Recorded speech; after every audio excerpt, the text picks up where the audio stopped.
Hey y'all, I'm at I-78. Happy Monday. Hope you guys have been well over the last couple of days. Today we are going to take a quick look at Donald Trump in Detroit, Michigan. He is actually speaking to the local National Guard. This wrapped up about an hour ago, so we are going to take a look and see exactly what was said. For you guys who have been following me for a while, hope you guys did see my short regarding the debate with him and Kamala Harris.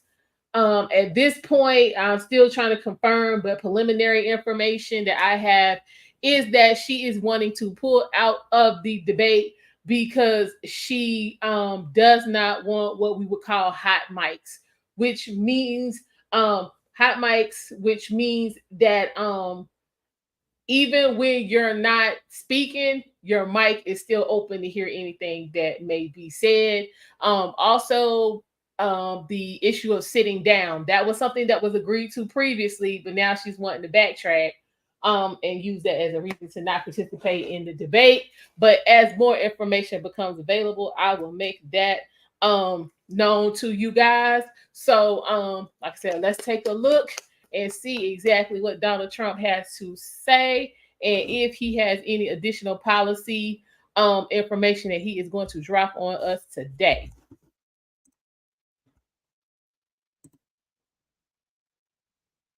All right, let's see. Having Kid Rock, sometimes referred to as Bob. I call him Bob. But he's a great guy. I'll tell you that. He's a great guy and a talented one. And it's an honor to be with all of you, incredible patriots. Really an Hey, honor, a great Milani, one. how are you? And I'm thrilled to Hey, be here in Derek. Detroit There with may not the be one. incredible men and women of our National Guard, very special people. I've had no greater honor in life than to serve as your commander in chief. And you are always ready and always there for us and for the President of the United States. You are always there for me, I will tell you. And I'm always going to be there for you. Thank you.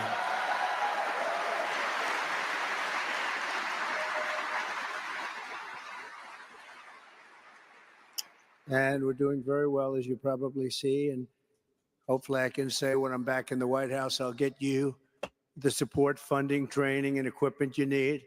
And I will get you the pay raises that you've really deserved for a long time. We'll get it taken care of.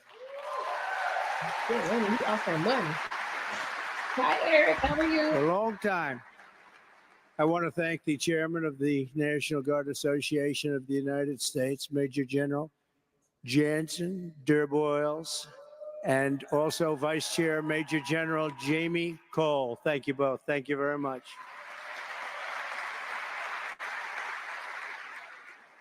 I also want to thank members of Congress, very special warriors and patriots. They're very strong people. They love our country. Lisa McLean, where's Lisa? She's so incredible. Oh, thank Lisa, you. thank you. Appreciate you tuning in from Poland to Thank see you, what's Lisa. going on over here in these little old United John States. James, John, thank you. John James is a star, doing really well. Thanks, John. Tim Wahlberg and Michael Waltz. Thank you very much, Michael and Tim.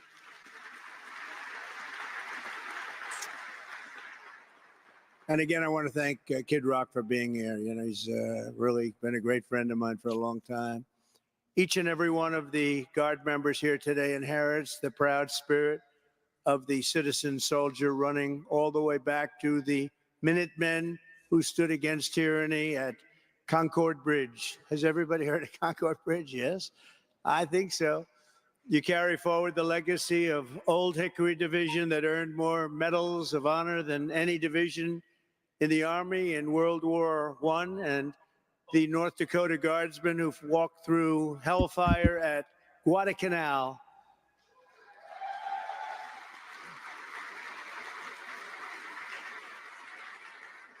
And it was the Air National Guard that thundered into the skies to defend us on 9/11. We all remember that all too well. And when our country is hit by fire, flood, or vicious storm, America turns to the National Guard because we know we can always count on you. We always can count on you. I've counted on you a lot. The National Guard is America's first and last line of defense, and you do not get the credit you deserve, but actually you do, because down deep, everybody knows it. You get a lot of credit in your own way, a little bit different, but we really respect and appreciate the job you do. Thank you to every Guardsman for your selfless service. I want to thank also our amazing National Guard families, because especially the spouses and the children. I mean, let's face it, without which you would never be the same, right? You'd never be the same. But they sacrifice so much. All of us in this room have something very special in common. We're all proud, hardworking citizens who have stepped forward to defend American freedom, and we continue to do that. And it's why I'm here today, because America's future is under threat like never Yes, guys, before. please hit Right the at like this button. moment, in my opinion, our country is at the most dangerous level we've ever been. And I hate to say this, but we have a president who went on vacation a week ago, and now he came back and he went on vacation again. And we have people that are fighting all over the place Jump to the and hell with y'all. threatening our country as we speak. I don't think we've ever been closer to World War III than we are right now. It's a terrible thing. Our country is being destroyed by a radical political class that sends our guardsmen and women to defend the borders of distant foreign nations while they surrender our own borders to an invasion right here at home, the likes of which we've never seen before. You missed birthdays and holidays deploying overseas in the global war on terror. Only Kamala Harris is letting terrorists come into our country at record numbers and letting jihadists pour into our homeland by the thousands and thousands and thousands. Can't do that. And while you've risked your lives to defend our rights and liberties and our borders, our opponents have waged war on those liberties from the White House, attacking free speech, censoring dissidents, and trying to put their political opposition in jail. Never happened before. I'm in this fight to defeat the corrupt political class in Washington that's hurting you very badly, whether we know it or not, and to reclaim America's future as a free and sovereign nation ruled by the American people. When I'm back in the White House, we will expel the warmongers, the profiteers, and take over our government, and we will restore world peace, and it will be, again, peace through strength.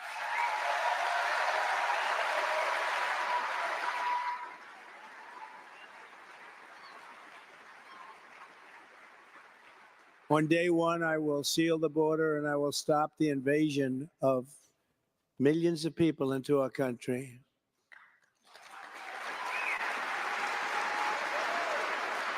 We will find and remove the terrorists and jihadists who have infiltrated our soil, and under my leadership, we'll bring back the values that you enlisted your lives to defend: sovereignty, liberty, free speech, and fair, equal, and impartial justice under the constitutional rule of law. We are not just going to make America great again, we're going to make American democracy great again. We're going to bring it back. My opponent, Kamala Harris, and Tim Walz are promising the exact opposite. They want endless war, open borders, voting rights, and free health care for illegal aliens, Soviet-style price controls, censorship, unlimited migration from terrorist hotspots, and unchecked power for the deep state. This fight is no longer between Democrats and Republicans. This is a fight between communism and freedom. It's a very serious fight. That's why millions of traditional Democrats, including FDR Democrats, JFK Democrats, independents, and old-fashioned liberals, are joining our movement. Our poll numbers are great. We're uniting forces to end the endless foreign wars, stop the censorship, end weaponization of our government, defend our borders, rebuild our middle class, protect the health of our children, and above all, to restore our republic and vanquish the corruption that's all over Washington, D.C. right now. 3 days ago, I was honored to receive the endorsement of Robert F. Kennedy Jr. We're very proud. Thank you.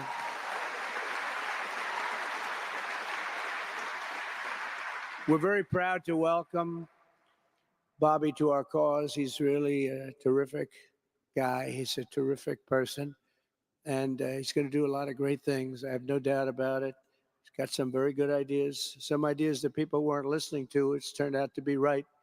And today I'm honored to officially welcome another true American patriot, a 17-year veteran of the Hawaii Army National Guard, a 4-term Democrat congresswoman, very, very popular, the former vice chair of the National Democratic Party and a 2020 Democrat candidate for the United States presidency. You know, she was a very good candidate. Every time she ran, she was good. She did well. She decided to leave. She couldn't take it anymore, but she is very special. And I didn't know this, but she was a lieutenant colonel. That's not bad. Lieutenant colonel. Not bad. I didn't know that. You know, I just found out. I said, put it down. You got to put that down. That's bigger. That's better than all the other stuff I read. But no, she's a special person. She's got great common sense, great spirit. She loves our country, and she loves the people in this room. Tulsi Gabbard. Tulsi, please.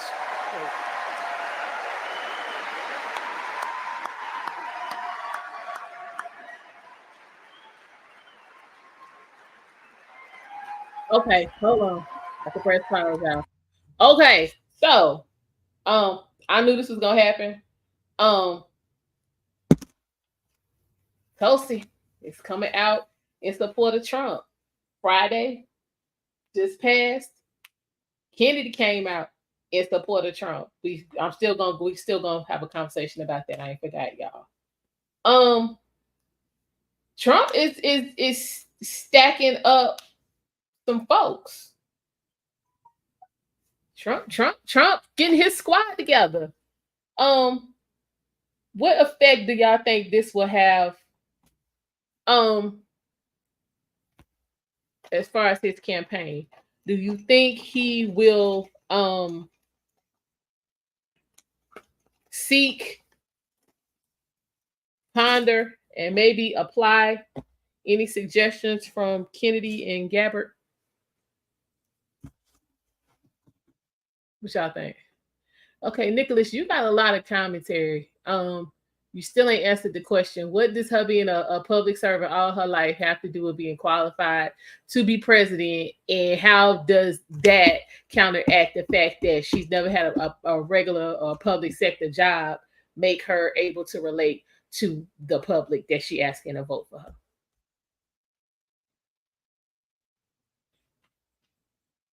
Yeah, we still waiting on the answer.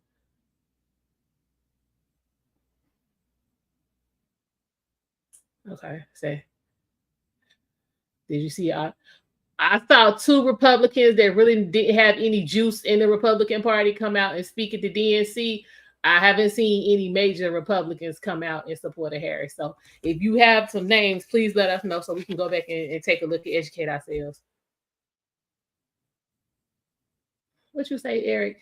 So that's the dumbest I ever heard of. So what pop? Okay. Sir, it's really not. It's really not.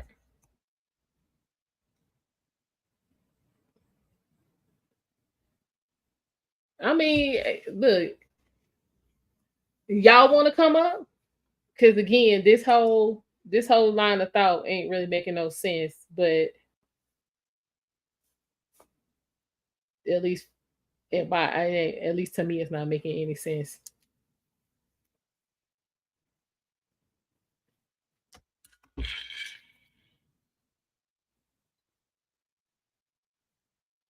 Because actually, the longer you play the game, the more susceptible you become.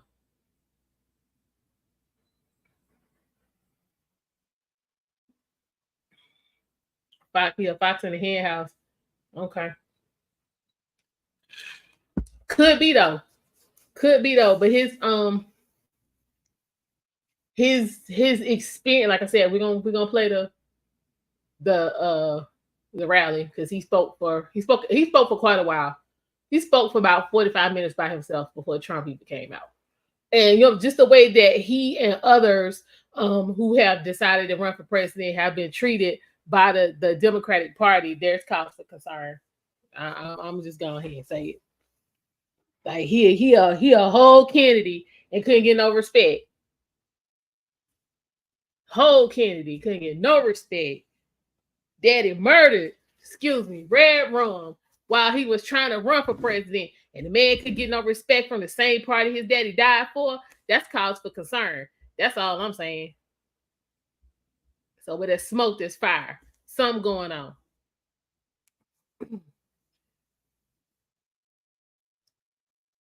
What you say? I see a lot of bloggers just talking with no evidence or data to back it up, just talking where the facts. We asking you for some facts. We asking everybody for some facts. We asking everybody for some facts. So this, would you say, hey, I'm over it already. Not only does Kalama already have this, she does not have this wrapped up. Please don't. No. But he just, hey, MC. Not that we can find. I mean, that's fine. But I mean, if you look at the Kennedy history, it seems to be right in line with what's going on in the Democratic Party right now. So because he ain't in agreement with it, because again, y'all keep talking all this democracy. Nothing about this process on the Democrat side has been democracy. We should have been so voting.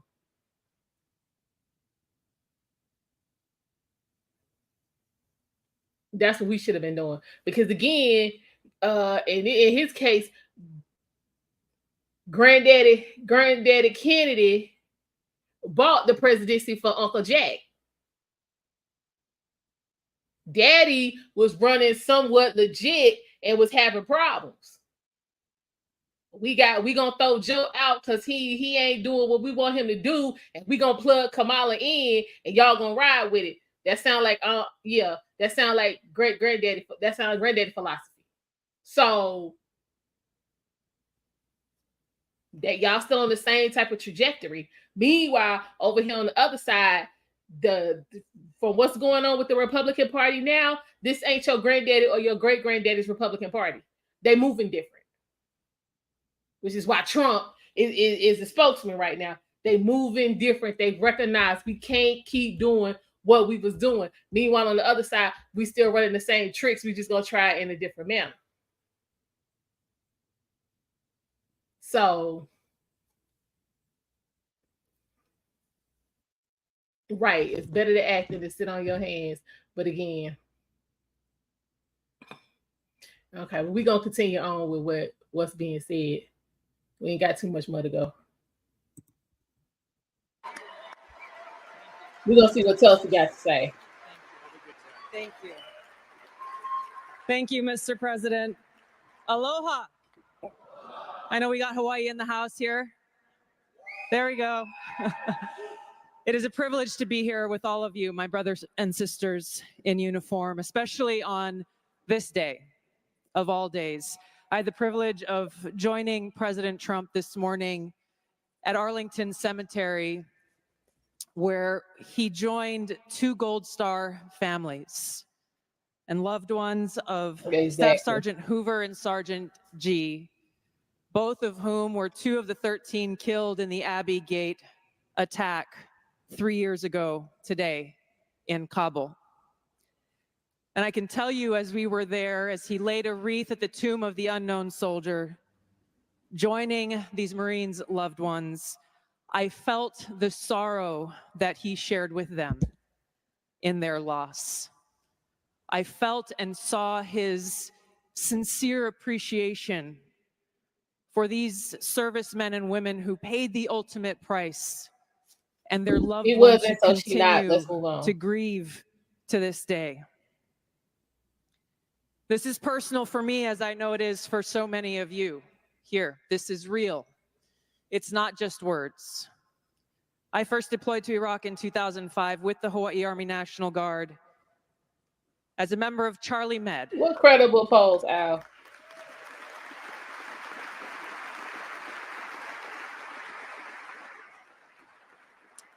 As those of you who were deployed during that time know, it was the height of the war, and sadly, we took many casualties. And every day we were confronted And how with many of that those have you high participated human in cost yourself? of war and that sadness as we boarded the plane when we left, that we were leaving some of our brothers and sisters behind, only to lose others when we got home to suicide. So I mean what I say when I share with you that I know that President Trump understands the grave responsibility that a president and commander-in-chief bears for every single one of our lives. Whether you're a soldier, you're an airman, a Marine, sailor, or a coastie, he keeps us in his heart in the decisions that he makes. We saw this through his first term in the presidency, when he not only didn't start any new wars, he took action to de-escalate and prevent wars.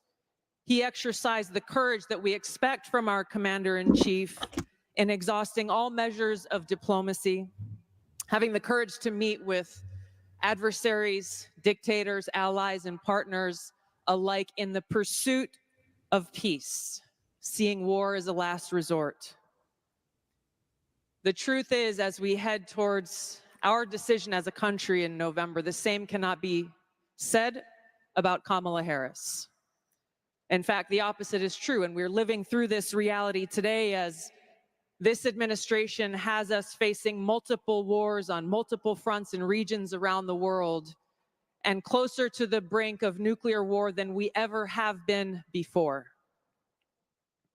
This is one of the main reasons why I'm committed to doing all that I can to send President Trump back to the White House, where he can once again serve us as our commander-in-chief.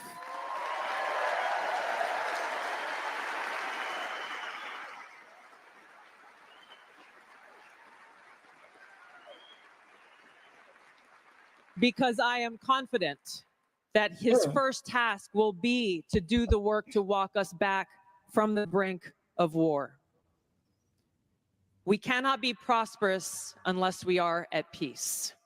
And we can't live free as long as we have a government that is retaliating against its political opponents and undermining our civil liberties, weaponizing our very institutions against those they deem as a threat.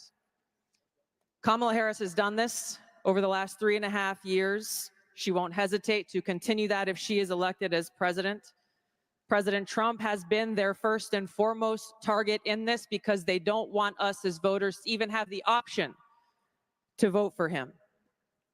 I've been their most recent target, added to a secret domestic terror watch list after exposing the truth about what kind of dangers we would face if Kamala Harris is elected as president. We as Americans must stand together to reject this anti-freedom culture of political retaliation and abuse of power. We can't allow our country to be destroyed by politicians who will put their own power ahead of the interests of the American people, our freedom, and our future.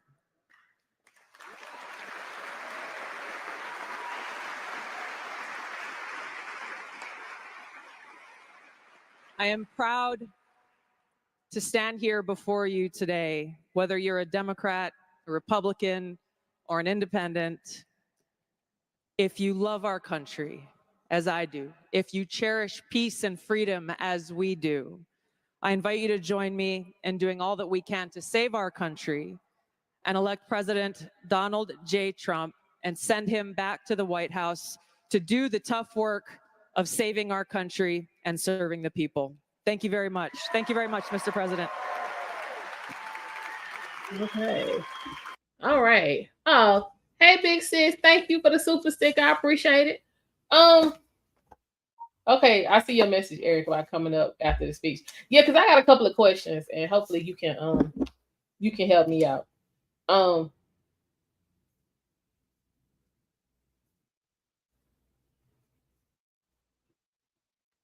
Listen. like I said, he's stacking up, and of course uh um everybody want a spot. Let's not act like that's only happening on one side. It's plenty of people who want a spot in administration, want a favor, want to say it was an integral part of people getting elected and all of that. So let's stop it.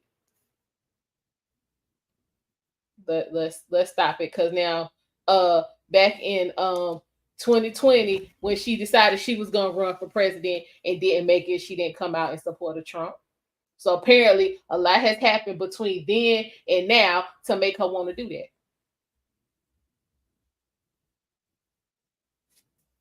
It's called having an open mind and realizing what's best for you, even if you don't like it. And again, like we saw at the RNC with Nikki Haley, she was like, I mean, I'm not a fan of this dude. We ain't best buddies, but right now, rocking with him is what's best for me and the rest of the country. So that's what I'm gonna do. It's called being an adult. It's called being non-emotional. So look at Darius, so much she coming live from Dollar General. That's only on Saturday, because I had to take advantage of that 5 off 25 myself. I ain't even gonna lie. I got all kind of good hospital snacks for the week. Trust and believe. Yeah, can't have no open mind, big sis. Nah, not at all. That made too much sense. That made too much sense. First off, what they should have done is let him run his own campaign and stop trying to stifle people. If they so confident, why the hell y'all stifling people? They stifle him, they stifle Cornel West, and a couple of other people. I'm saying that it's called competition. If your product is so good, it don't matter who coming to set up a booth besides you. If your shit fire, it's gonna sell. Point blank. Yeah, yeah. Go ahead and get on that, Derek. Go ahead and get on that. That 5 off 25. I'm telling you. It'll be on point. But again, like I said, if you confident that your product is quality, it don't matter who show up. If you feel like you got, you're saying, the best chocolate chip cookies, it don't matter if Sarah Lee, Famous Amos, and damn Paula Deen show up. You're gonna be like, fuck them, my shit is best. Come get it. I'm not worrying about all of that. So again, but you know, those who can't cut it got a problem with competition. So it is what it is. And you sit up here talking about a educated man who is a Harvard professor is a non-starter is crazy as hell. I'm just confused. Everybody all enamored with the Indian broad who went to Howard, but we got black people at straight up at the real Divine Nines, and ain't nobody got, everybody dismissing it. That's crazy. Kamala ain't got no character or integrity. Supposed to be black, laying up with a small head every night. Dude, please stop playing. Please stop playing. I'm about to continue the rest of this. Let me continue the rest of this speech. We gonna stop playing.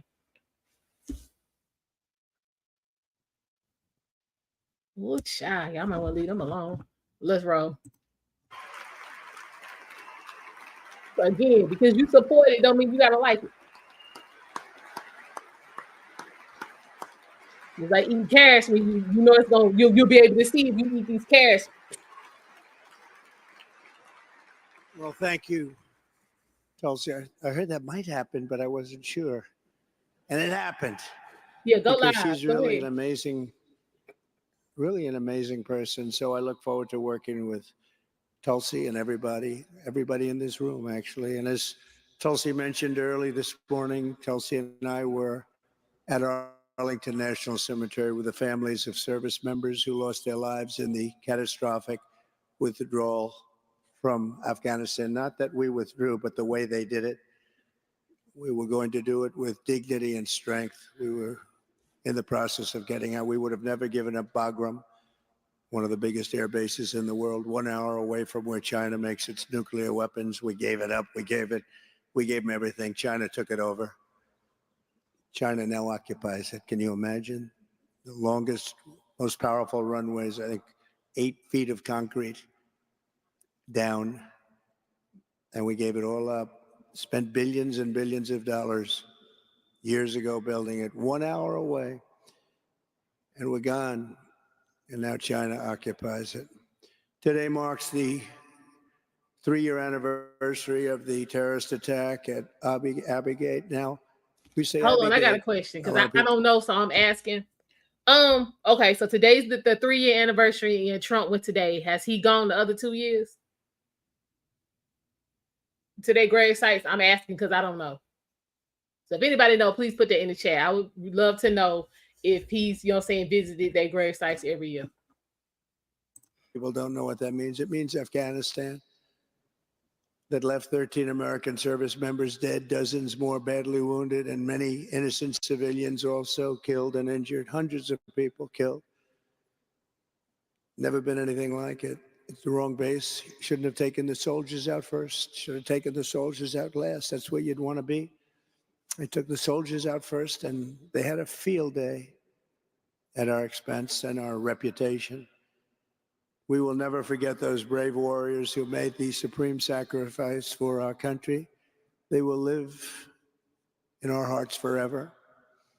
And to all the Gold Star families, our gratitude is everlasting, will be everlasting always. We will honor their memory by restoring a government that puts the American people first. Caused by Kamala Harris, Joe Biden, the humiliation in Afghanistan set off the collapse of American credibility and respect all around the world. And the fake news doesn't want to talk about it. They don't even talk about the 3-year anniversary. Terrible word to use, but that's what they're calling it, an anniversary. It's really, I think of anniversary as a little bit different, but it's 3 years now. And the fake news doesn't even talk about it. He is, Michelle. Our country will never be safe again until we have fired those responsible for this disaster. Nobody fired. Worst, most embarrassing, in my opinion, the most embarrassing day in the history of our country. It gave us Russia going into Ukraine. It gave us the October 7th attack on Israel, because it gave us lack of respect. We're not respected. We were respected very much 4 years ago. We're not respected now. The voters are going to fire Kamala and Joe on November 5th, we hope. And when I take office, we'll ask for the resignations of every single official.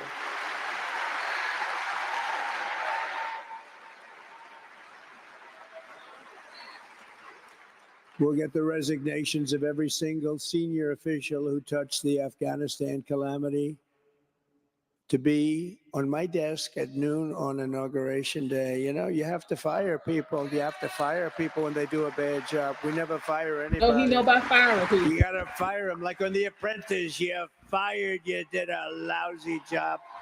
You did a terrible. Who had ever seen COVID before? Come up with something different. When that happens, like COVID, nobody show up gets every fired. 5 Nobody years. ever gets fired in this administration. It's amazing. All the bad things that have happened, nobody ever gets fired. The problem is when you fire somebody, they always end up writing a book about you, you know? Ain't that the truth? I've had more books written about me. I fire a lot of people when they don't do a good job. I get a book written about me by all these losers that get fired. Every crisis Kamala and Biden have created on the world stage can turn around very quickly, and we're going to turn it around. But only we need strong leadership. We need a big victory. November 5th will be the most important day, my opinion, in the history of our country. Be the most important day. In 4 short years, thank you, under the Trump administration, we rebuilt, you know it, you know better than anybody, rebuilt the U.S. military. We obliterated ISIS.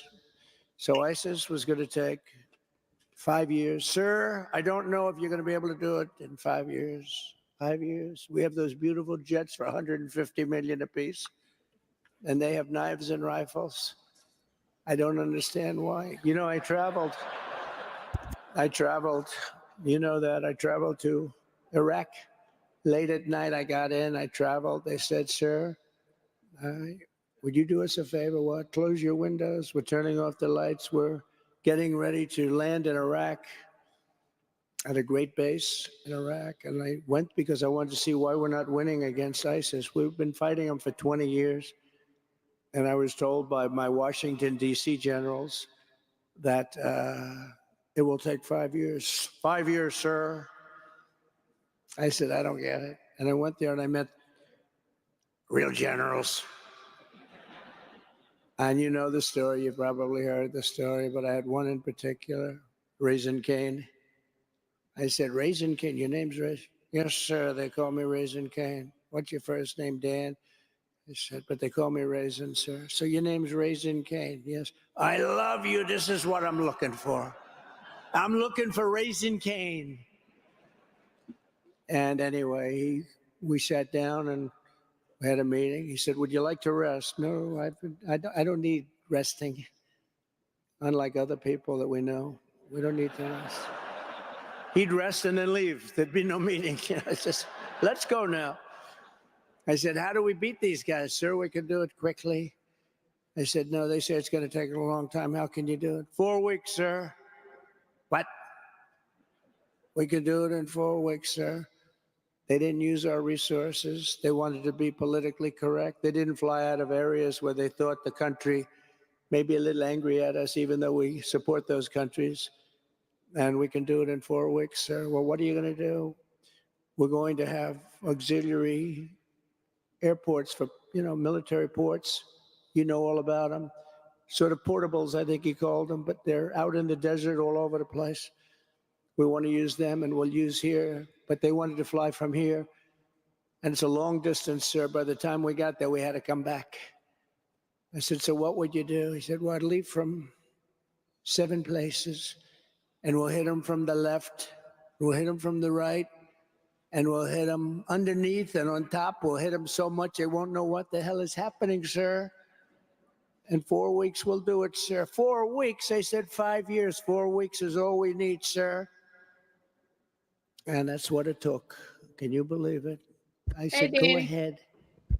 I made a couple of phone calls first. I said, is this guy serious? Is he serious? He did it. He knocked it out. He knocked it out. So I can tell you about some of those, what a period of time that was. And I tell that story sometimes because I want to just say we have an unbelievable military when we have the right leader. We have an unbelievable military.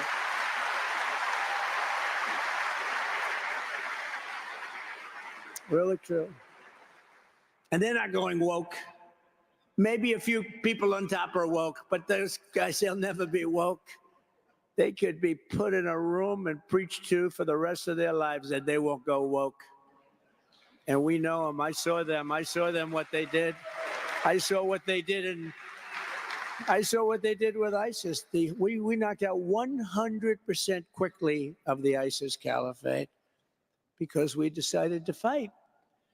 We have the greatest people in the world. We have the best equipment in the world. Now, we did give about $85 billion worth of it to Afghanistan. Do you know that Afghanistan is one of the largest sellers of military equipment in the world? They sell the stuff that we stupidly left them.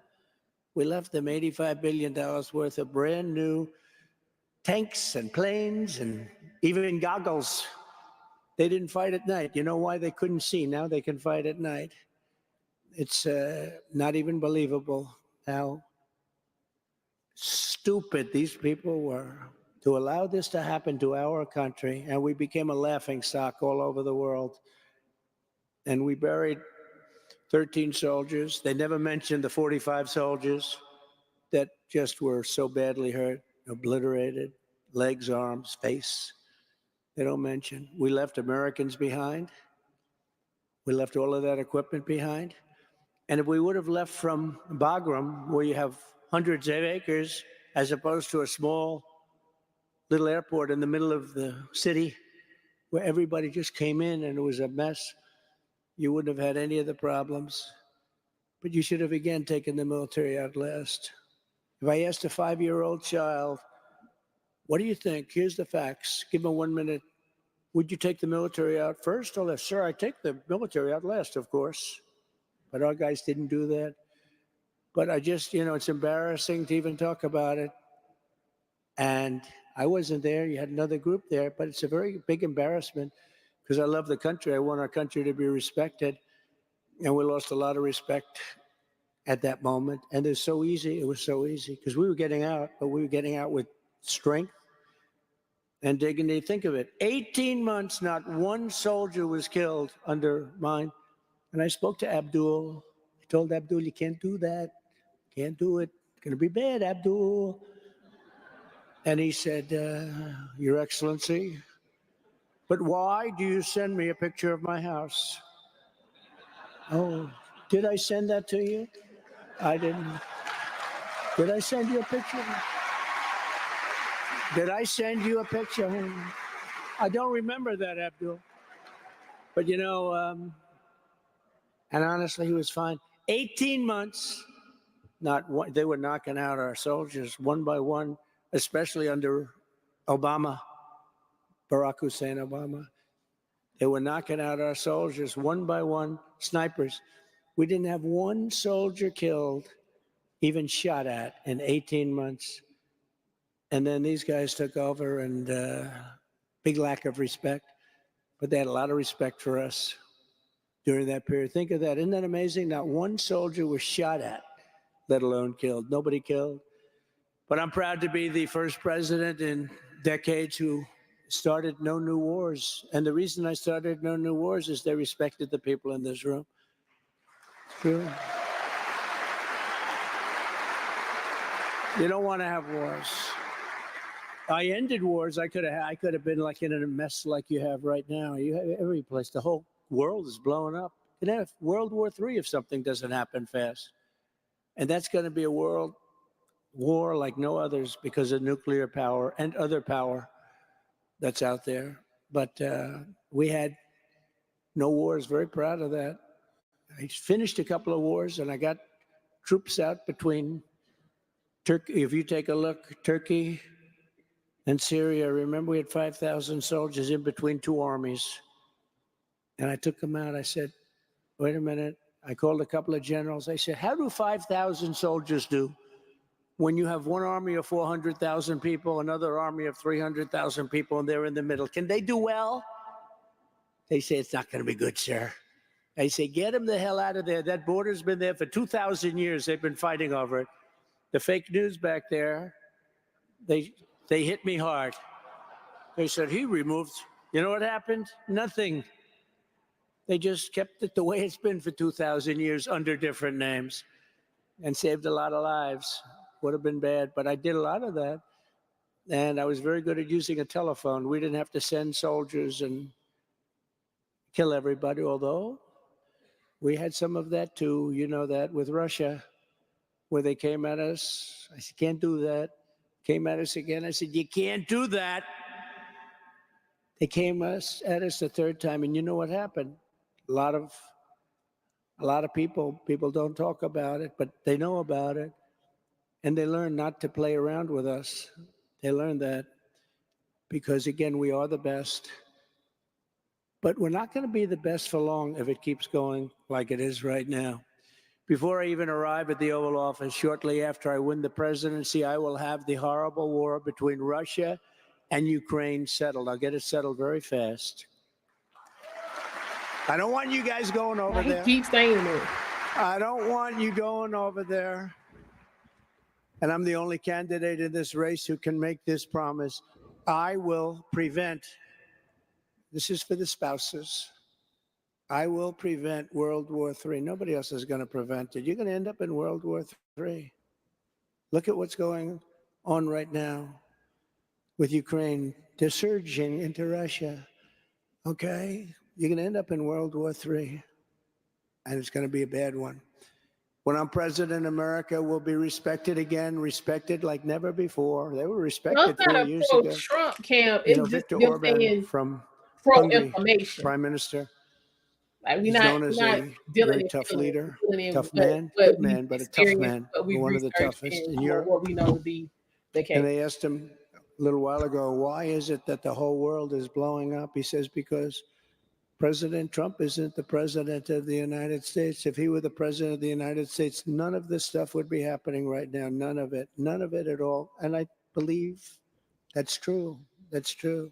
For that to have happened is crazy. I'll take immediate action to restore our depleted military. You know, we don't have any ammunition again. Do you remember when I first came in? They said, sir, right? I see that guy. Sounds like you were pretty much involved with trying to fill it up. I like that guy. I don't know who the hell he is. Stand up. Let me see. Stand up. He's like central casting. But come on, stand up right there. That's good. I like that guy. It's true, though. True. We had no ammunition. I took over. They came to me, sir, how are we doing militarily? We have a problem, sir. What is it? We have no ammunition. That's a lousy thing. You know, you're running a country. We got enemies. And, you know, if you have the smart president, you'll be able to do fine. But you don't want to tell your enemy you have I don't want to tell President Xi of China we don't have ammunition. But before that, they came out with a report, before I got there, saying that the United States has no ammunition. I said, who would release a report like this? Even if it's true, you don't talk about it, right? We do a lot of reports that are stupid reports, like a report that came out a couple of weeks ago that we would lose in a war with China. You saw that report? We're not going to lose in a war with China. That we would lose in a war with China. How stupid are these people that would put a report like that? If you feel we're a little weak, you got to strengthen it up. But you don't do reports that we're going to lose to China in a war. Stupid people do that, like the people that are in office right now. Stupid people do it. So I had, and you will say it, I had ammunition. We had so much it was coming out of our gills, right? I had ammunition. I said, what the hell do we do with all this ammunition? We had so much. And now we don't have ammunition again. We gave it all away to different groups, but mostly into Ukraine. And we don't have ammunition. We had so many missiles, we didn't know if we could fire them all. We had to hire teams of people, even the concept. We had so much. Warehouses were full. We took new warehouses. And now we're back to a point where we have no ammunition again. These people are just so destructive. So, you know, I always look for good words. Highly sophisticated. You know, I'm highly educated. I like sophisticated words, but there's only one word I get. It's stupid. They're stupid people. I'd like to say, I guess you could say incompetent. Sounds maybe a little better. I don't know. Which is better, being stupid or being incompetent? Because they're both. So we have no ammunition again, but we'll get it taken care of. Boy, oh boy. Can you imagine if they wanted to go after us? Can you imagine that? And we're saying they have no ammunition. This was just released a little while ago. We give so much of it away. We never get anything for it either. You know, Europe, by the way, is much more and should be much more concerned, obviously, with the Ukraine situation. That part right there, Mark. But we've spent $150 billion more. Why do we spend $150 billion? Why aren't they going to equalize? They should equalize. I told them, I said, you got to equalize. They don't like, you know, then I read, Barack Obama is much more popular than Donald Trump. Of course he is. He said, we'll spend all the money. I say, you got to pay up. And that's what happened. I got NATO to pay up hundreds of billions of dollars. But then, you know, now we've lost it again because I'll bet you nobody's ever asked Europe to pay up. They don't even ask. I'll bet you that nobody said to Europe, you know, we're 150 billion more than you. They have about the same size economy when you add all of the different nations up as us. And nobody has said to them, got to pay up. I did that. I was with NATO. They were way behind. Of the 28 nations, almost all of them were not paid. Other than that, they were doing quite nicely. Thank you. But we had like 7 that were paid and the rest weren't. And Obama came in, made a speech. Bush came in, made a speech. I came in and said, you guys owe us a lot of money because we were spending our money. So think of it. They take advantage of us on trade because they are horrible to us on trade. The European nations, horrible. They don't take our farm products. When was the last time you saw a Chevrolet in the middle of Germany? Maybe never. I said to Angela, Angela, do you have any Chevrolets or Fords in the middle of Munich? No, I don't think so. But we have plenty of Mercedes-Benzes and BMWs and Volkswagens, millions and millions of cars. So they get us in the military, and then they get us on trade. So on top of everything else, it's not a good way. So I was straightening it all out. It was getting straightened out very quickly. And very interesting, though, I said, who would do this? Who would do this? Hundreds of billions of dollars we lose in the defense of Europe. All I say is, let's equalize, we'll help you.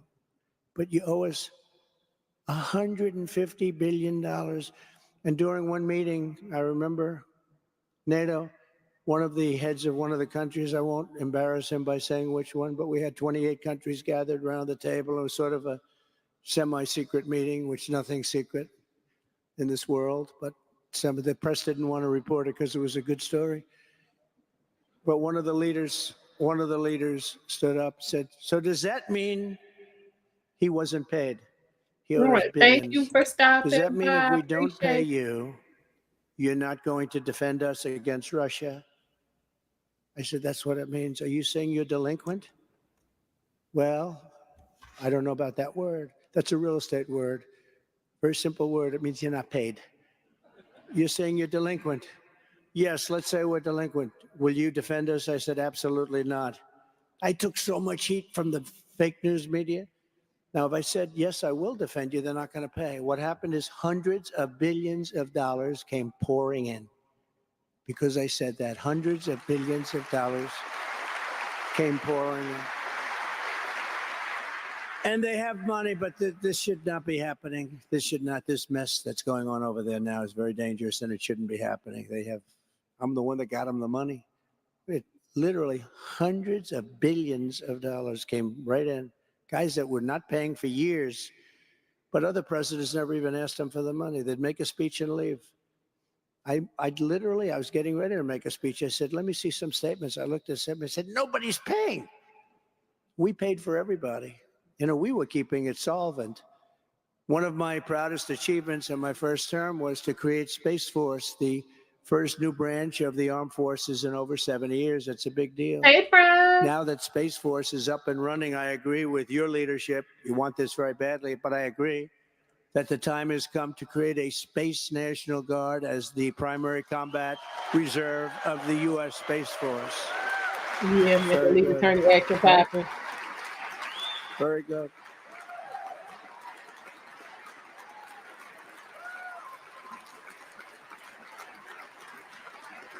Thank you.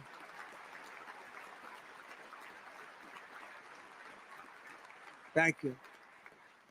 So as president, I will sign historic legislation creating a Space National Guard until law. I spoke to somebody that's a great guy, very much a fan of yours, Marco Rubio. I said, what do you think? He said, I love this. I love it. I love it. So we're going to do that. Space Force has been very important, very, very important.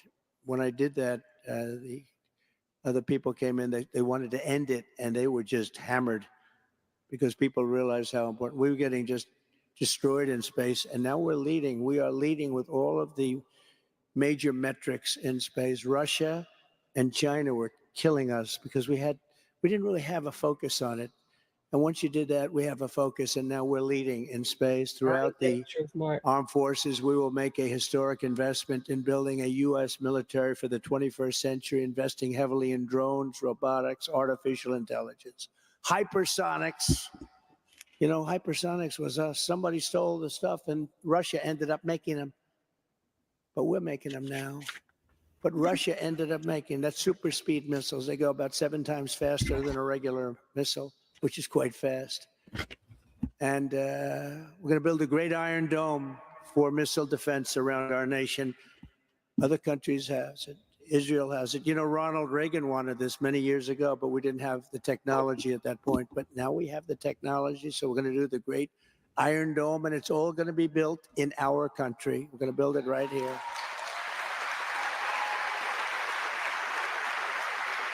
And as your commander-in-chief, I will ensure that the National Guard members have access to train on the same state-of-the-art equipment as active duty forces. We We're going to make sure about that. And I'll also get you reinforcement for allies abroad, making them pull their weight. They have to do that, and they have to pay their fair share, as I was saying. And for years, all of these NATO countries spent far less than 2% of GDP on their militaries, leaving our forces overstretched. We were the ones making up the difference and paying for it. To make up for shortfalls and help deter threats, I'll insist that every NATO nation must spend at least 3%. You have to go up to 3%. 2% is the steal of the century, especially when we're paying for it. You know, we pay for them. It's just not even believable. For most NATO countries, this will represent a defense budget increase of about 30%. And of course, if you take a look at their numbers are starting to dwindle because of all the money they're spending in Ukraine. Starting on day one, I will confront the recruiting, retention, and moral. When you talk about the crisis that you have a morale crisis, because I think it's a country crisis. I think morale is about the leader of the country. I really do. I think, you know, you can only do so much. They have to be proud of their leader. They have to be proud of their country. They have to believe in their country. They have to believe in the American dream. Or you're going to have a morale problem, and that's what you have. You have a morale problem. We will get critical race theory and left-wing gender insanity out of the armed forces and totally out of the United States military.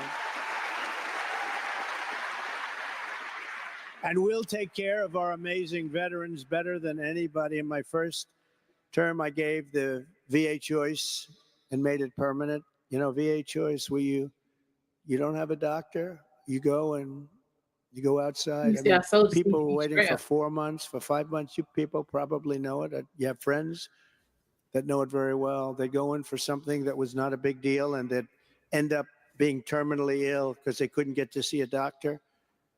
So I created and have VA choice. They've been wanting to do it for 57 years. I got it done, passed in Congress. And as you know, they now go in, if they can't get rapid service, we call it rapid service, then they go to an outside doctor, they get themselves fixed up, and we pay the bill.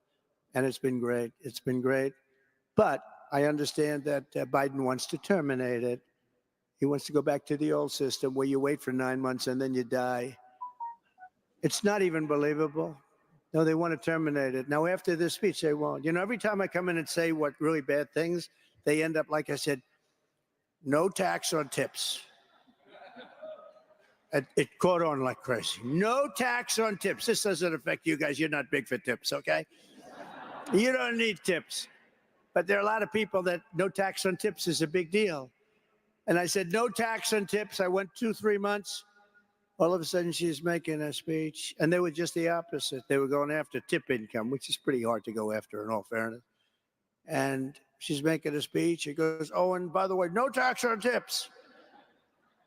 And it didn't play well for her. But they do that. Now on VA choice, you watch what's going to happen. They'll end up saying, oh, we want to keep VA choice. But they don't. They're not competent, and they don't. But VA choice has been one of the great, and the other is VA accountability. Do you know what that is? VA accountability. The veterans had some horrible, horrible people in there, sadists, bad people. They treated our veterans very badly because they weren't in prime time. You know, in prime time, they wouldn't have talked to them that way. But they weren't in prime time. And they were sadists and a lot of other things, thousands, 9,000 of them. And it was a shocking act of betrayal. We had to fire. We fired 9,000 people that were bad, and we replaced them with good people. And then Kamala and Biden gutted those reforms after they got in, and they tried to restate Okay, you said reinstate many of the critical people that race were theory would fired help for good racism reason problem in because America. they weren't Well, treating racism our is a veterans. They process, were so unless you're gonna get sadists rid of in the many process, there cases, really ain't no vicious helping the people. racism And then problem. they gave them the option to come back or get a massive $200 million In order to get rid of buyout. the Can you process, believe I mean, this? black Of people as people a that whole treated got to our step it up. veterans badly. You know, I had the highest number, 92% approval from our veterans. It's the highest number by far Okay, ever. hold on. Now it's in the 40s. Okay.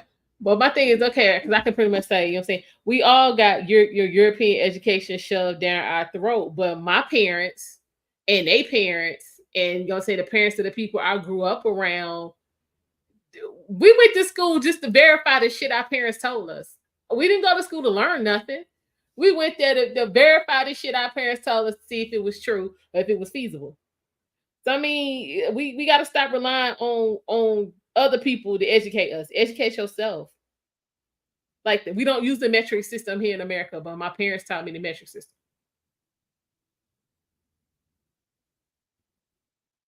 Like we, again, nobody can tell your story better than you. If they can, that's a whole problem. Yeah, I'm over the whole victim mentality shit. Let that go.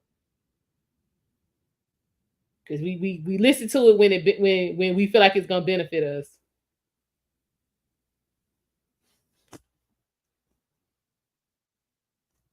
So yeah, I teach. If it's something you want to know, find out. Teach. Don't rely on nobody. Don't rely on the education system to teach you shit. Because I mean, hell, even if you look at it, you know what I'm saying, all of that, you know what I'm saying, go to college, go to college, go to college, go to college. You don't learn shit in college. You get job trained in college, but you I ain't really learned nothing. Like, oh shit, I ain't know how to do this till I got to college. No, didn't happen. Yeah, you do. But you know what I'm saying? And I'm speaking strictly on the black experience right now. We don't teach our kids anything. We don't teach ourselves anything. Like, you know what I'm saying? My grandparents especially was like, don't go anywhere where you're not gonna learn anything. If you know you're not gonna learn anything, then you ain't got no business over there. But we just spent 4 days going to this DNC. Well, everybody wanted to party and have a good time, and I personally didn't learn a damn thing. If anybody did, please let me know what you learned. Everything is not about entertainment and feeling good. So if we're gonna truly get rid of the practice of racism, because again, racism is a process, then we got to change how we doing things. We got to change how we doing things. What you say, Carrie? We have all been indoctrinated, and it's a process trying to learn the real truth. It is. However, someone because of the color of their skin is 180 of what civil rights movement intended. That part right there. But again, because you the one getting hired, you ain't got no problem with it. But then when you end up in the situation that a lot of these folks are ending up in now, with all of the DEI, you know what I'm saying, positions and stuff going away, and you know what I'm saying, you gotta go because you weren't qualified to do nothing. Now it's a problem. But I mean, if you had truly been qualified in the first place, then you know what I'm saying, you would have been offended that they was trying to bring you in on some DEI type of time. And then notice how a lot of these DEI folks, these hires, were always in positions where they did not have any power to invoke any kind of change. That was just, you know what I'm saying, figureheads. We're gonna put you out here when we need to prove, you know what I'm saying? We got some of y'all around, but then they never really go get the super qualified, you know what I'm saying, non-Caucasian people they could have found. They went and found the Ben Crumps and the Al Sharptons of the world.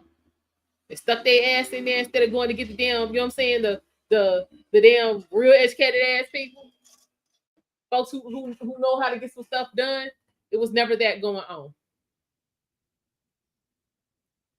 Hold on, what is something? Have you ever been to a country where they don't know anything about themselves? I have, and it leaves it open for the ruling class to use them. Okay, well, I that's crazy, and I'm sure it. But I mean, like, you don't know nothing. Like, I, again, I know it's true. Hell, I seen that with people over here in this country. It just be boggling my mind because I wasn't set up for that. What's going on, Red Illusion? I just wasn't set up for that. That be tripping me out. But you right, MC. Because like I said, I've seen it here. Let's continue on. It'd be crazy though. Then we also end up in a situation, because I've seen that too, where you know what I'm saying, are so used to being the recipient based on everything but your, you know what I'm saying, ability and everything other than what you actually work for, that, you know what I'm saying, the minute that don't jump in your favor, now you the victim. Now you being abused. Like y'all been doing it, you should keep doing it. Instead of taking one or two of them opportunities and really getting yourself together.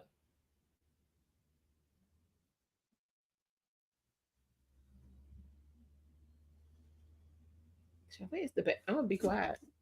What you say? What you learned from the DNC? The DNC love to blame others like Trump, Project 2025, sacred tactics, no policy, and more lies than a little bit. I mean, yeah,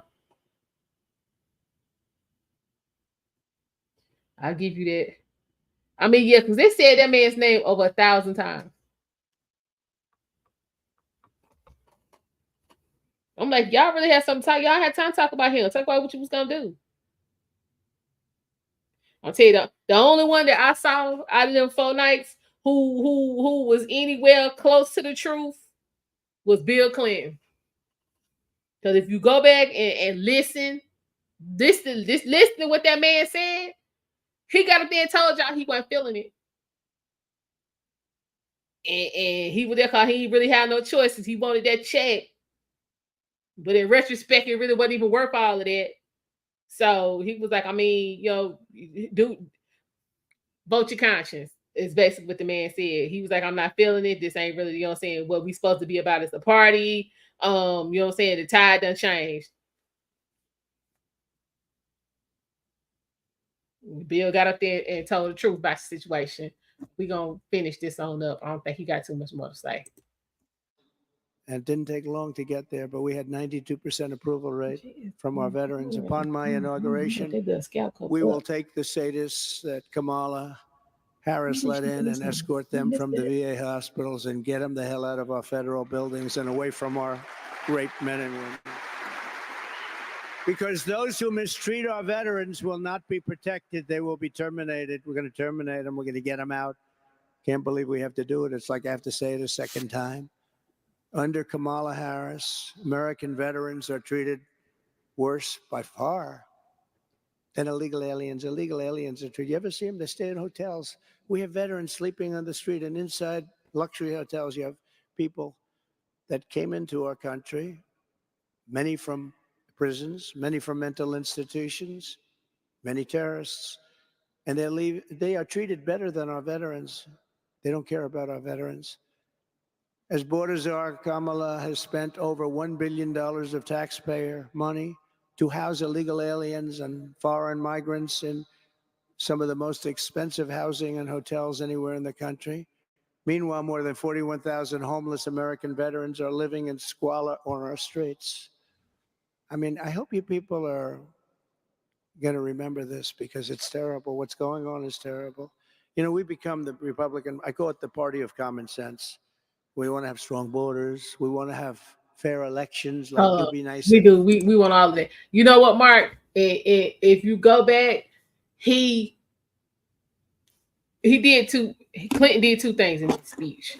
For one, and this is why people missed a lot of what he said, because he had everybody caught up in the, you know what I'm saying, the feel good, you know what I'm saying, of the moment.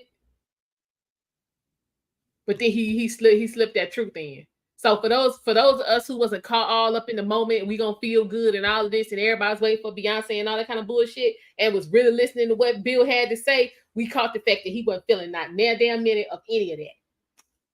We caught that. But for the rest of the people who was just on the you know what I'm saying, and reminisce, you know what I'm saying, Bill had our back, and we here to party and have a good time, and you know what I'm saying, we waiting for Beyonce so we can get turned up, they didn't catch that. They caught them little 5 or 6 minutes at the end when he, you know what I'm saying, was half-ass bashing Trump. They caught that. But all of that in the beginning when he was with the I ain't feeling this shit, they didn't catch that at all. I did because I wasn't moved. I was listening. Yeah. Well, yeah, they cut the school funding so they could pay for the visitors. We're gonna call them visitors. Yeah. So yeah, they had to cut that school. Well, they said that last year. It was like wintertime when they was like, yeah, we're gonna have to cut this money. So we can let the folks stay here and try to fix up some of this shit they done trashed. Yeah. They said that. So I don't know why these people that told you what they was gonna do, why y'all thought it was some kind of joke. It's real serious. Somebody votes and the vote actually counts, little things like that. But we got to have borders. We can't let millions of people come into a country. I called it an invasion. I got the wall built by using military funds. I said, our country is being invaded. And I was able to do it. We won 11 lawsuits. Everybody sued me. Crazy Nancy Pelosi sued me. She was always saying, she's crazy as a bedbug, that one. Ooh, yeah. She's nuts. She's a nut. But at least Joe Biden likes her a lot. No, I don't think so. Think he's angry? He fights for a year and a half in a primary system. He ends up getting 14 million votes. And they have somebody that didn't get one vote. She was let out sooner than anybody. She never made Iowa the first state, never made it. She was the first one out of 22 people to quit. And she's now the nominee of the party. I mean, explain this, please. Right, but that's democracy. When I take office, I will sign an executive order to stop every penny that Harris has been spending on the shelter and transport of illegal aliens, and we will redirect that money to provide shelter and treatment for homeless American veterans. Thank you, sir. I appreciate that, because I'm just confused. How the hell y'all getting first class tickets to come over to this bitch, and I live over here in America, and I ain't been on the plane in a year and a half. This shit's a problem. We had it down to a level that was the lowest in a long time. We would have had it knocked out, but we were interrupted. There's a whole problem. As you know, Kamala's border invasion has directly impacted thousands of National Guard families. I'll tell you what, African-American families, Hispanic American families, their jobs are being taken, unrelated to you. Hold up, let's get to that real quick. This all of y'all upset about this, you know what I'm saying? He talking about, you know what I'm saying, black jobs. Y'all know damn well what black jobs are. Let's quit playing. Now, y'all know 15, 20 years ago, every black man you knew had a landscaping business. He had a janitorial service. He was doing construction. Let's cut the bullshit. Y'all know that's the truth. Now, most of the time, when you see landscapers, you see Hispanics. Same thing with the janitorial business. Most of that is Hispanic people. Y'all know when we was in high school back in the day, when we was working at McDonald's, Burger King, Taco Bell, wherever, our manager was a black female. You go in there today, you see Hispanic females, you see Guadalupe and Maria and them up in there. When you see CNAs, that's usually us. You starting to see more of them. So y'all, let's cut the bullshit. Y'all know exactly what black jobs are. You go to the schools, you know what I'm saying, that the custodian was usually a black man, older black man. You ain't seeing that now. So let's stop acting like we don't know what black jobs are. For real, Mark, this is what I'm saying. Shit. I'm just confused. Oh, working individual. I can't go nowhere. I'm just saying, in the course of Trump's presidency, let me start.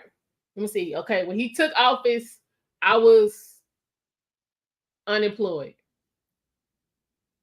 6 months later, I had the first full-time job with benefits I had in 5 years.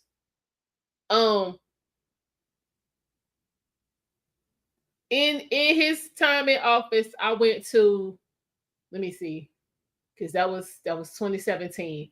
So 2018, my mama had a heart attack and a stroke. I still was able, to get her straight. Wait a minute, even before that, had gone to my sister's house a couple of times. My sister lives in Maryland. Had flown there a couple of times. Was able to get my mama straight after she had her, situation.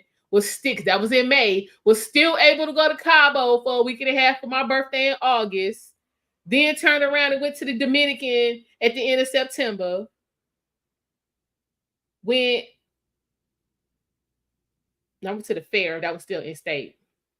Went to the Texas State Fair. Went on a cruise that November. And that December, I did with the turkey Caicos, came back and the house burned down, like literally to the ground. Was able to get that rebuilt. Then, so that was 18. 19, I went on a couple, US trips. In the 19, in December, we went Costa Rica. That's with Costa Rica. 2020, pandemic. We got, started working from home in like March. I went somewhere every month. I went somewhere March, April, May, June, July, every month. And sometimes twice. It was a point where I live in North Carolina. It was $25 one-way tickets to Florida. So for $50, I had a whole round trip ticket. Every payday, gone. I can't go nowhere now. I went to Puerto Rico, which is hella U.S. territory. That was, what's this, 24? That was 2022. Yeah, that was like April of 22. I've been on a couple like local trips, but I ain't left this country since 2022. There's a whole problem. I'm a responsible, working, no Section 8, no welfare, no illegitimate kids having woman, and I can't go nowhere. Oh, thank you, Mark. I can't go nowhere. This doesn't even make no sense. What you say, MC? When I get a chance, watch the press conference with Sheriff Grady Judd. Okay. A South American theft group. Child. Okay. Let me write that down. What you say, Mark? Black jobs or jobs around it? Exactly. Because here where I live, the city workers was usually black men. My trash day is today. So this week we have trash and recycling. We used to have trash and recycling every week. Now recycling is every other week. Neither one of them drivers on them trucks that just rolled through here was black people. We gonna stop. Y'all know exactly what black jobs are. It ain't nothing to be ashamed about with none of them jobs, because for generations them jobs fed your family. Like, let's stop playing. Ain't nothing wrong with working for your money. If you said black jobs or jobs around the city, illegals are sent to the city. That's why black employment is 6.4 and everybody else is 3.8. This is what I'm talking about.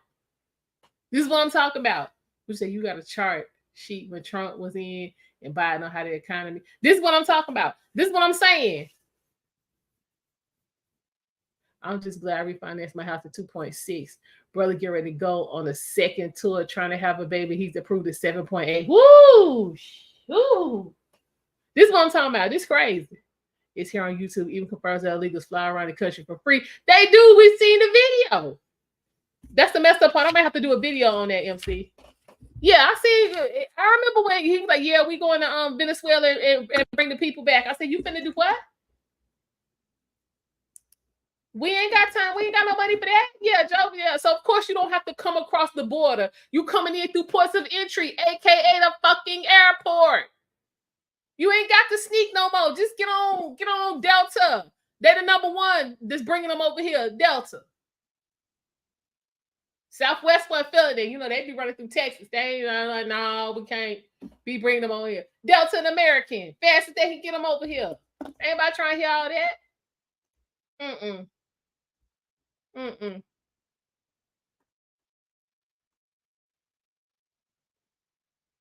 Hold on, what you say? I'm going back up.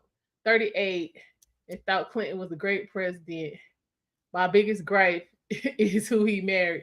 I was a Democrat my whole life until Obama charged me $4,000 because I couldn't afford Obamacare. I could never get approved for Obamacare. Like, for real, for real. with a job, no job, on unemployment, no unemployment. They was like, yeah, nah, we ain't trying to hear that. We ain't even trying to hear that. So I could never get on.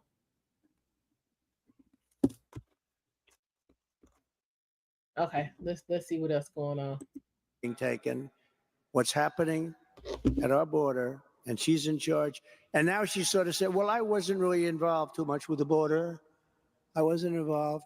And even better, now she's saying, oh, well, we actually had strong borders. You know, if they say it enough, even though we had probably 20 million people, more than 20 million people, but they figure if you say it over and over again, our borders were strong, our borders were strong, and these are people that are not into it, maybe like us, maybe like me, certainly. Nobody's into it like me. I had a nice life until I did this, you know that? I had a nice, very beautiful life, but I wouldn't change it. They said, would you have done it again? I said, absolutely, because we're going to make America great again. We already did, and we're going to do it again. But last Thanksgiving, thank you. Last Thanksgiving, I visited the southern border near McAllen, Texas, where patriots of the Texas National Guard were doing the job that Harris refused to do. She refused to do it. In fact, when our guardsmen so they're still not asylum anyway. Razor wire and you say you got charged 5,000 crossings.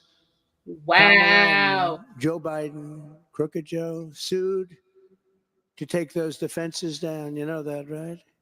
How about where they say, no, we have a strong border. They don't, it's so bad. But then we find out that they flew almost 1 million people in over the border. This is what I'm talking about. That stops all of their, I shouldn't say this, because if there's a debate, it would be nice to surprise her with that one. They flew. They have an answer to everything. Well, we decided, look, they flew almost 1 million people into our country. Our country can't handle it. No country can handle it. Our country's going to go bankrupt. No country can handle it. They're taking over the schools.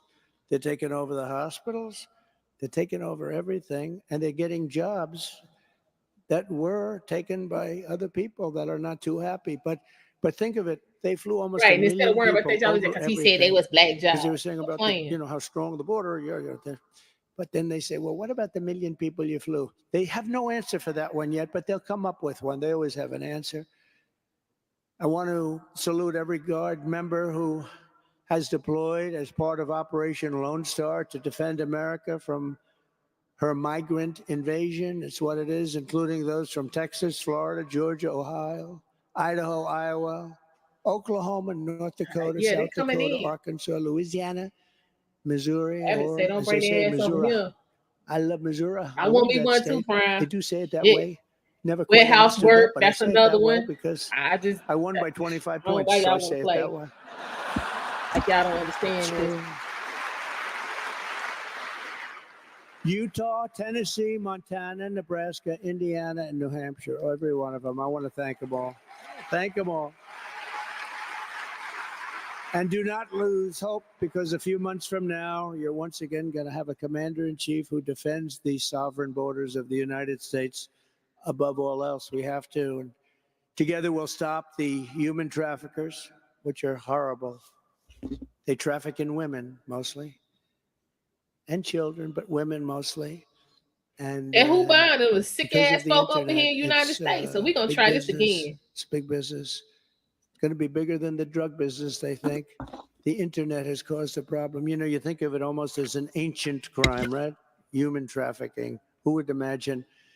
But because of the internet, it's a big business. And we had it down to the smallest number in 42 years. And now they come along and it's going at a level. They stuff women into the back of cars and they stuff them into trunks and bring them around and make a lot of money. And we allow it to happen. We'll defeat the child smugglers. We'll crush the cartels. And on day one, I will begin the largest deportation operation in the history of our country, because we have to get the criminals from jails. They're releasing their prisoners into our country. They're releasing their guard. You got to see MS-13, the worst gangs in the world, MS-13. They're collecting them and dropping them into the United States. I moved out thousands and thousands of them. They're moving them into the United States. They're coming back. They're taking their drug dealers, their criminals, their murderers. In Venezuela, crime is down 72% because they've gotten their gang members. They're dropping them all into our country, many countries. And I'm not just talking about South America, all over the world. They're dropping their criminals into our country. They're emptying their jails and they're emptying their prisons into our country. I mean, how stupid can we be? What are we doing? And we're going to have a crime wave, the likes of which you haven't seen. You see it every day now in people where a person from such and such a country is, is violent, like at levels that nobody's ever seen before. You don't have to hear it, but at levels that nobody's ever seen before.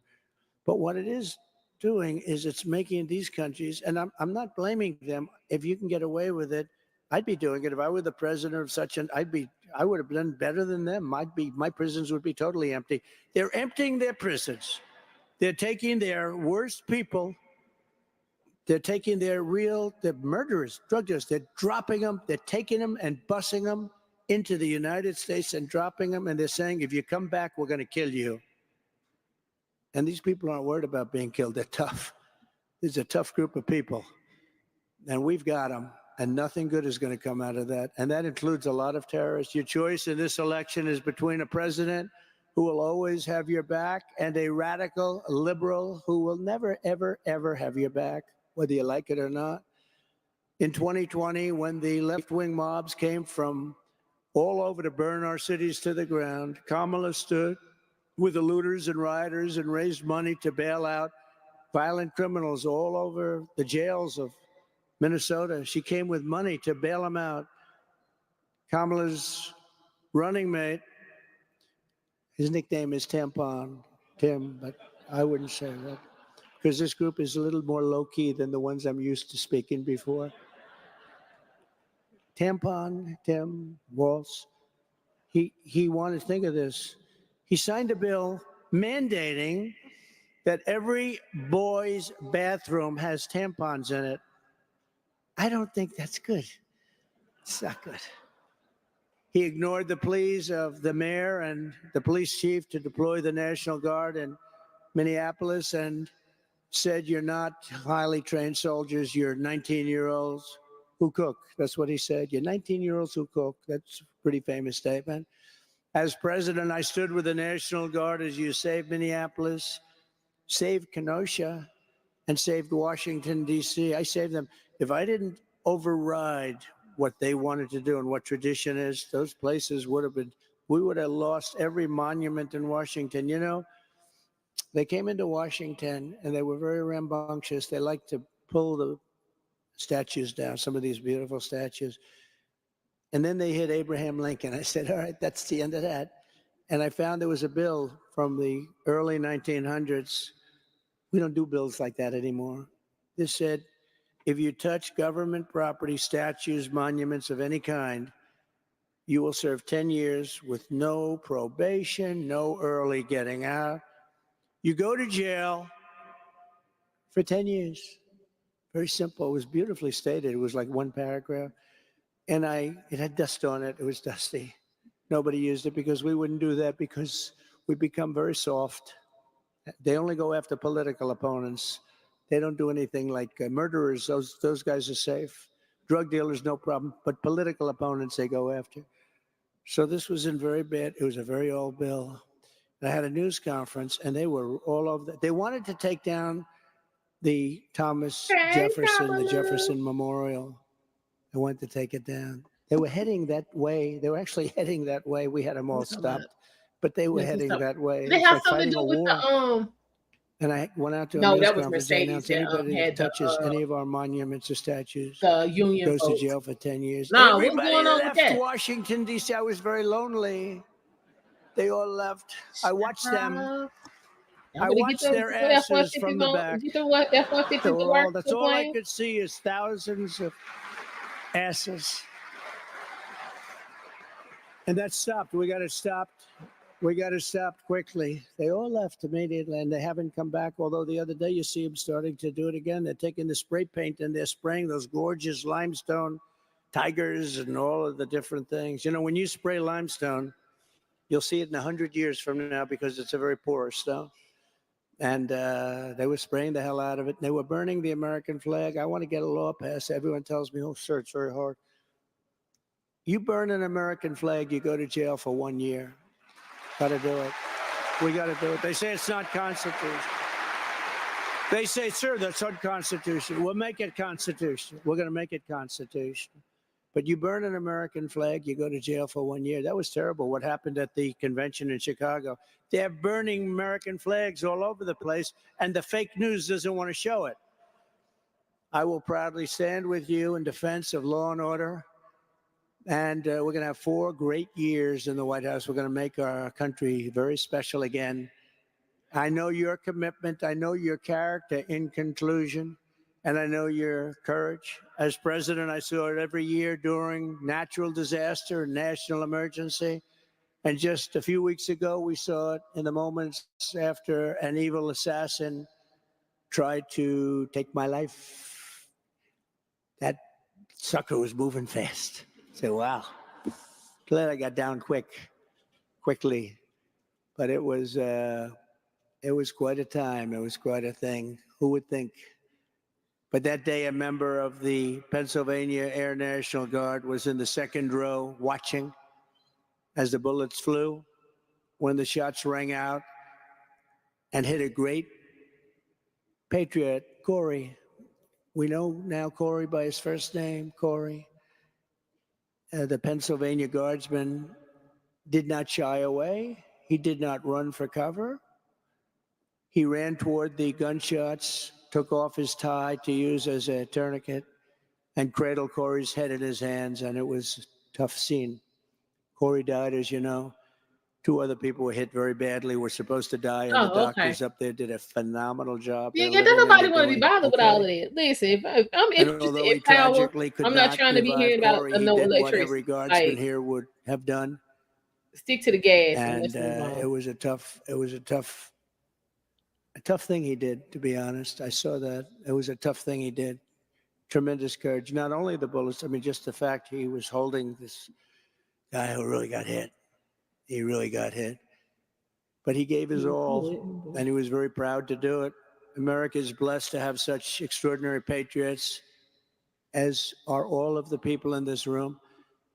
You put your service above yourself, and when our country needs you, you always answer the call. I know that very much. I know the people here. That's the spirit of duty and loyalty that defines the men and women of the National Guard, and it's the spirit that is going to save our country, because our country needs saving. With your support in this election, we will reclaim our sovereignty. We will rebuild our military. We will support our police. We will stop migrant crime, which is at levels that nobody can even imagine. We will restore our economy. We will get rid of inflation. We will protect our Second Amendment. We will lift up our cities. We will secure our rights, and we will defend our freedoms like we have never defended our freedoms before. And we will fight, fight, fight for America. Oh, Lord. Thank you. Thank you very much.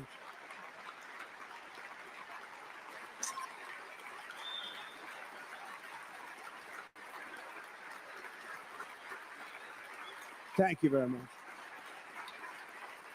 So, just in closing, you've never let me down. Never. You've always been there for me when we had emergencies, when we had a crisis. And I'm going to always be there for you. And I can promise you this: together we will make America great again. Thank you. God bless you all. Thank you very much.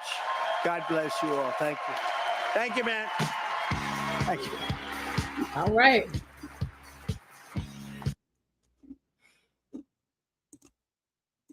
What did you say? Pre-pandemic life was good. Mine, I mean, them last couple years before for me were not, Milani. Actually, them pandemic years was good for me. I'm gonna be real honest. And I did. I just didn't have no problems.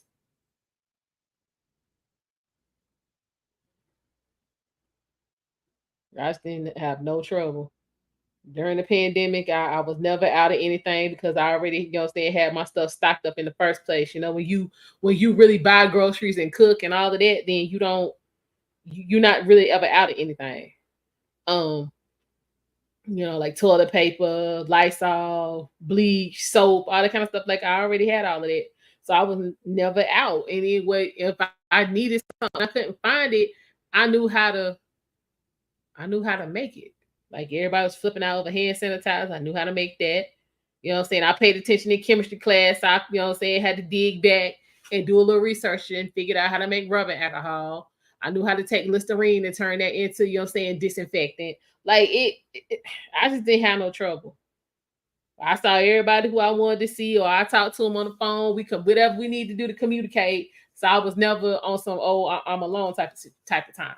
I just I did plenty of good traveling for the low, and I mean for the low.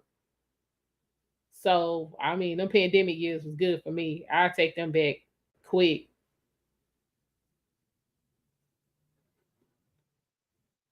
I need to say that. I just didn't have no troubles. I was good. But if I had a foundation to work with.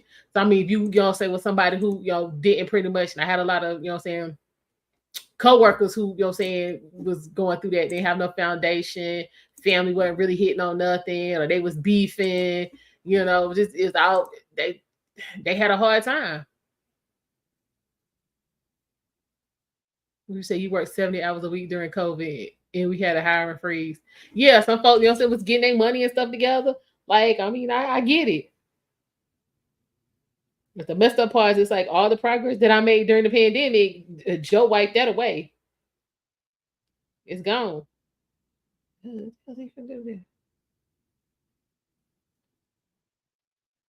So it's just it's messed up. But I guess it is what it is. And so we are on the cusp of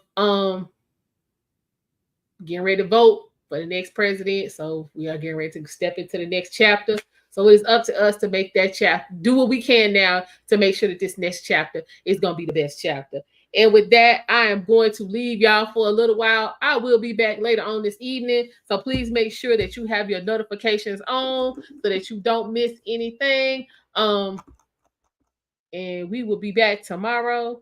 We'll probably go ahead and take a look at past Friday's rally with RFK Jr.